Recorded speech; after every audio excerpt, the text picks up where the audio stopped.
আমি একটা মেয়ে হয়ে যদি আমার কথা এখানকার সবাই শুনতে পারে, কেন আপনি ওখান থেকে কথা বললে এখানকার মানুষ শুনবে না?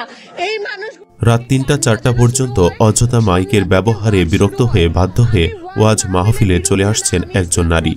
আসলে রাত ৩টা-৪টা পর্যন্ত ৩-৪ কিলো দূরের মাইক চালানো যুক্তি কথা আমি খুঁজে পাই না। এরকম কর্মকাণ্ড করে সুস্থ অসুস্থ ঘুমে ডিস্টার্ব আর ছাত্রছাত্রীদের পড়ালেখায় ডিস্টার্ব দেওয়া ছাড়া আর কিছুই নয়। যারা ওয়াজ শোনার ইচ্ছা তারা প্যান্ডেলের ভেতর আয়সায় শুনবে। আমি ওয়াজ মাহফিলের বিরুদ্ধে না, আমি ইসলাম প্রচারের বিরুদ্ধে না, আমি কোনো কিছুর বিরুদ্ধে না। রাতে ৩টা পর্যন্ত ওয়াজ বাজানো কোথাও জায়েজ নাই। ২ নম্বর কথা, আপনারা এখানে ওয়াজ করছেন, এখানে আমি একটা মেয়ে হওয়া সত্ত্বেও যদি এখানকার সবাই আমার কথা শুনতে পারে, কেন আপনি ওখান থেকে কথা বললে সবাই শুনবে না? এই মানুষগুলো ইসলামের কথা শুনতে এসেছেন, এখানে মাইক দেন, অসুবিধা নাই, কিন্তু এখান থেকে অনেক দূরে আমার বাসা, ওইখানে কেন মাইক দেওয়া হলো আমি বুঝতেছি না, যেটার কোনো প্রয়োজন ছিল না। যার ইসলামের কথা শোনার সে এইখানে এসে শুনবে, আমার এইটা নিয়ে কোনো সমস্যা নেই।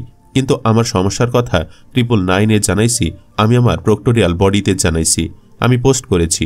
কোথাও এর প্রতিকার না পেয়ে আমি একা একটি মেয়ে এখানে দাঁড়াইছি, আপনার কাছে ঠিক ভুলের বিচার দিয়ে গেলাম। আপনার যদি মনে হয় স্টুডেন্টদের প্রতি আপনি দয়া করবেন, এই মানুষগুলো নিয়ে আপনি দাওয়াত করেন, কোনো অসুবিধা নাই। আপনাদের কারোর বিরুদ্ধে আমার কোনো অভিযোগ নাই। আমার অভিযোগ, আমার বাসার সামনে যে মাইকটা, ওইটা যদি একটু বন্ধ করে দিতেন, আমি আল্লাহর কাছে আপনার জন্য মন ভরে দোয়া করতাম। পরবর্তীতে বক্তা ওই মেয়ের উদ্দেশ্যে বলেন, আপনাকে অনুরোধ করছি আপনি এখানে সভাপতির সাথে কথা বলেন। তিনি আরও বলেন, এই বিষয়ে আপনি কথা না বললে আমরা খুশি হব।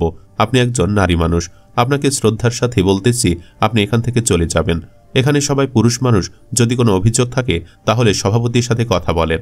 পাল্টা উত্তরে ওই মেয়ে বলেন, অনেক ছেলেদেরও পড়তে সমস্যা হচ্ছে। এই বলে তিনি ওই জায়গা ত্যাগ করে চলে যান। প্রিয় ভিউয়ার্স, বর্তমান সময় ওয়াজ থেকে আওয়াজ বেশি হয়, প্রয়োজনের থেকে বেশি মাইক লাগিয়ে শব্দ দূষণ করা হয়, যা অসুস্থ মানুষের জন্য অনেক ক্ষতিকর। আপনি কি অতিরিক্ত মাইক চান নাকি চান না? ইয়েস অথবা নো লিখে জানিয়ে দিন আপনার মূল্যবান মতামত। সেই সাথে সাবস্ক্রাইব করে আমাদের সাথেই থাকুন পরবর্তী আপডেটের জন্য। ধন্যবাদ এতক্ষণ সাথে থাকার জন্য।